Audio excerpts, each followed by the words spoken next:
और इस वक्त की सबसे बड़ी खबर, रूस के डोनेट्स्क में यूक्रेन का बहुत बड़ा हमला हुआ है। यूक्रेन ने डोनेट्स्क में 20 से ज्यादा रॉकेट दाग दिए हैं। आपको बता दें, ये सबसे बड़ी खबर है जहां यूक्रेन ने अब डोनेट्स्क में 20 से ज्यादा रॉकेट दागते हुए बड़ा हमला किया है।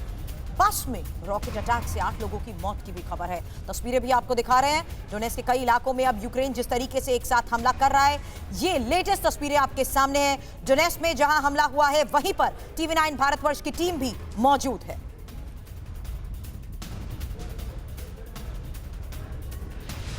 तो डोनेट्स्क से इस वक्त की ये सबसे बड़ी खबर है जहां हालात लगातार बिगड़ते जा रहे हैं और एक बार फिर से लगातार हो रहे अटैक के तहत एक बड़ा वार किया गया है। मनीष हमारे सहयोगी इस वक्त हमें ज्वाइन कर चुके हैं। मनीष, संभव हो तो सीधी तस्वीरें भी दिखाएं। आप उसी जगह पर हैं जहां एक बार फिर से रॉकेट दागे गए हैं। बिल्कुल सुरभि, आज तो डोनेट्स्क के लिए अगर मैं कहूं कि ब्लैक फ्राइडे है तो बुरा नहीं होगा। कम से कम 30-40 रॉकेट गिरे हैं शहर के अलग अलग हिस्से में। लेकिन अब मैं जो तस्वीर दिखाने वाला हूं वो तस्वीर देख के पूरी दुनिया को हिला देने वाली तस्वीर है, झकझोर देने वाली तस्वीर है। और जेलेंस्की को और उसकी सरकार को जरूर जवाब देनी चाहिए। कैमरे पर, TV9 के कैमरे पर अभी जो आप बस देख रहे हैं, ये जली हुई बस है।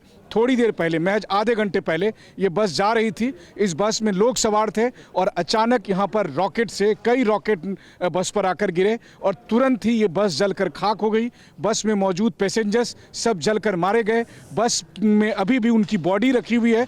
मैं कैमरा सहयोगी अमित से कहूँगा कि बहुत जूम ना करे, क्योंकि वो बॉडी जलकर वहाँ पर बस में पड़ी हुई है, उसकी स्मेल तक आ रही है। और यहाँ आप सिक्योरिटी ऑफिसर्स को देख रहे हैं, पुलिस को देख रहे हैं, वो लोग यहाँ पर कैसे क्या घटना घटी उसके बारे में जायजा ले रहे हैं। आसपास जो चीज़ें क्षतिग्रस्त हुई थी उन सबको हटा रहे हैं। लेकिन आप सोचिए, पूरी दुनिया को झकझोर देने वाली खबर, आखिरकार इस बस में सवार कर रहे पैसेंजर्स कौन से मिलिट्री एसेट्स थे, ये जेलेंस्की को बताना चाहिए। ये अमेरिकी राष्ट्रपति जो बाइडेन को जेलेंस्की से सवाल पूछना चाहिए कि आखिरकार इस बस में सवार उन 8 पैसेंजर्स का क्या कसूर था। बस को, चलती बस को क्यों टारगेट किया गया। मल्टीपल रॉकेट से आज डोनेट्स्क के अलग अलग जगह पर हमले किए गए। ये मेरा चौथा लोकेशन है सुरभि, जहां पर मैं आज पहुंचा हूं। इससे पहले जहां गया, एक घर खत्म हो गया था, वहां गड्ढे बन गए थे कुएं के बराबर के।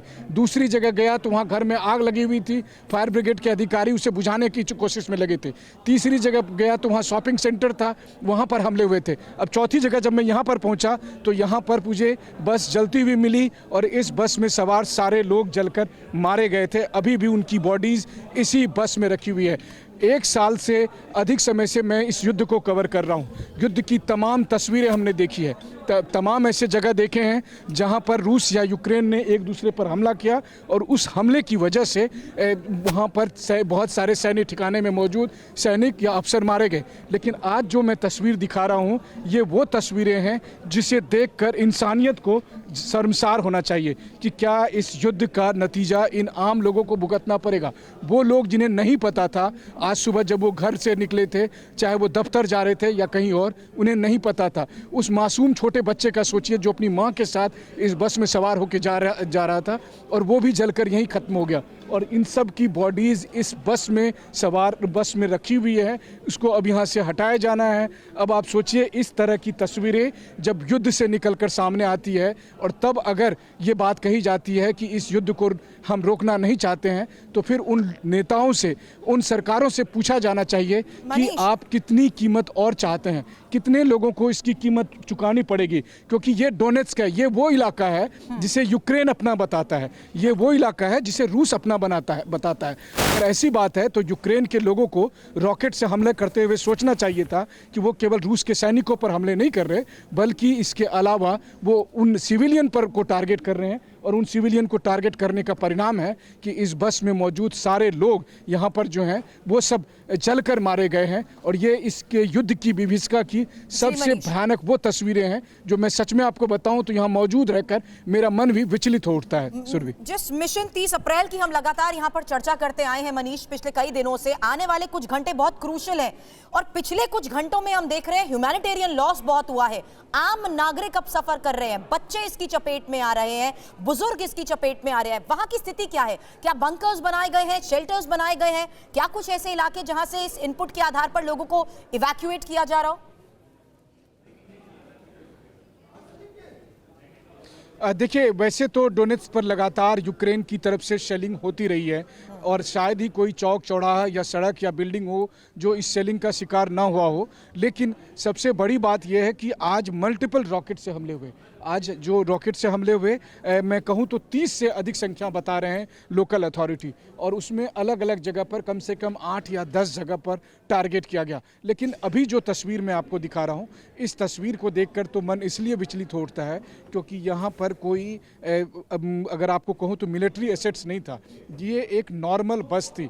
मैं आपको बताऊं, मैं खुद भी सोच रहा था सुरभि कि मैं एक बस पर सवार होकर तब मैं रिपोर्टिंग करते हुए डोनेट्स्क का क्या हाल है ये दिखाऊं। और सोचिए कि उससे पहले अभी ये घटना घटी है जब यहाँ पर मैं देख रहा हूँ कि इस बस में, क्योंकि डोनेट्स्क में जब आप आते हैं तो यहाँ पर आपको सड़कों पर ट्राम दिखाई देता है, सड़कों पर इस तरह के बसेस दिखाई देते हैं। इसके बावजूद कि बीते 9 साल से डोनेट्स्क युद्ध की विभीषिका झेल रहा है और बीते 14 महीने से तो ये चरम पर है, उसके बावजूद भी यहाँ के लोग बहुत ही मिलनसार स्वभाव के हैं। अभी मैं जब लोग यहाँ पर पहुँचा तो बहुत लोग गुस्से में थे। उनका कहना था कि आप उन पश्चिमी देशों से पूछिए, पश्चिमी देशों की मीडिया से पूछिए, कि वो अपनी सरकारों से पूछे कि जब वो हथियार देते हैं तो उस हथियार से इस तरह से बेगुनाह लोग मारे जाते हैं, जब उनके बस पर रॉकेट गिरता है और फिर यहाँ से सब जलकर मारे जाते हैं।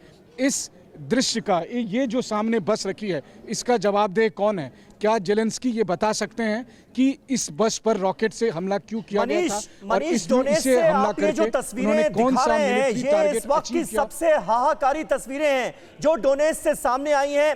इस वक्त हमारे सहयोगी मनीष झा वहीं पर मौजूद हैं। मनीष झा, जिस रास्ते पर थे उसी रास्ते पर ये बस भी जा रही थी और मिसाइलें अचानक गिरती हैं और इस बस पर अटैक किया जाता है। बस में 8 लोग सवार थे, सभी जिंदा जलकर मर जाते हैं।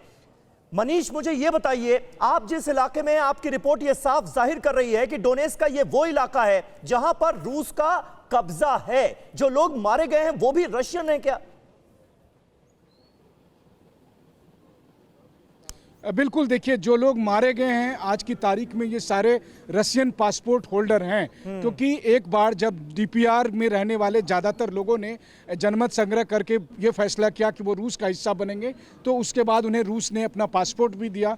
रूस का यहाँ पर कब्जा है। लेकिन चूंकि यहाँ से कुछ दूर इलाके में अवदीवका तक, या फिर कहें कि डोनेट्स्क एयरपोर्ट के पास फ्रंट लाइन है जहाँ पर कि यूक्रेन की सेना अभी भी जमी हुई है और वहाँ लगातार फायरिंग होती है, तो ये सब जो इलाके जो आप देख रहे हैं ये यूक्रेन को जो अमेरिका के तरफ से हाइमार्स दिए गए हैं उसकी जद में आते हैं, MLRS के जद में आते हैं, और इसीलिए वहाँ से लगातार हमले होते हैं। यही वजह है कि रूस बाखमुत में या अवदीवका में पूरी ताकत झोंके हुए है, क्योंकि अगर अवदीवका से एक बार यूक्रेन की सेना पीछे हट गई तो डोनेट्स्क में इस तरह के हमले नहीं होंगे। लेकिन डोनेट्स्क में भी लगातार हो रहे हमले के बीच में ये एक नया ट्रेंड अब शुरू हो गया है जहां पर यूक्रेन सीधे सीधे आम सिविलियन को मार रहा है। वो इसलिए क्योंकि उन्हें इस बात का गुस्सा है कि आखिरकार डोनेट्स्क के लोग, DPR के लोगों ने यूक्रेन की बजाय रूस को अपना मुल्क क्यों चुना, और शायद इसीलिए जेलेंस्की की सेना अब आम सिविलियन को भी उसी तरह से टारगेट कर रही है जैसे मिलिट्री को टारगेट कर रही थी। ये बात मैं इसलिए कह रहा हूं क्योंकि मैंने अपनी आंखों से उन तमाम लोकेशन का जायजा लिया जहां जहां पर रॉकेट गिरे थे। उसमें से मुझे कोई भी जो लोकेशन है वो मिलिट्री एस्टेब्लिशमेंट नहीं दिखा, कोई सिक्योरिटी से रिलेटेड एस्टेब्लिशमेंट नहीं दिखा। और मान लीजिए बाकी लोकेशन को लेकर कोई भी, लेकिन अपना बहुत ख्याल रखिए क्योंकि इस वक्त वहां पर लगातार हमले हो रहे हैं। आपकी सेफ्टी हमारे लिए सर्वोपरि है, बहुत ख्याल रखिए आप अपना। मनीष झा हमारे संवाददाता इस वक्त सीधे वॉर जोन में मौजूद हैं, उस जगह पर मौजूद हैं जहां लगातार हमले हो रहे हैं और वहां से पल पल की रिपोर्ट्स हम तक पहुंचा रहे हैं। आपका बहुत बहुत शुक्रिया।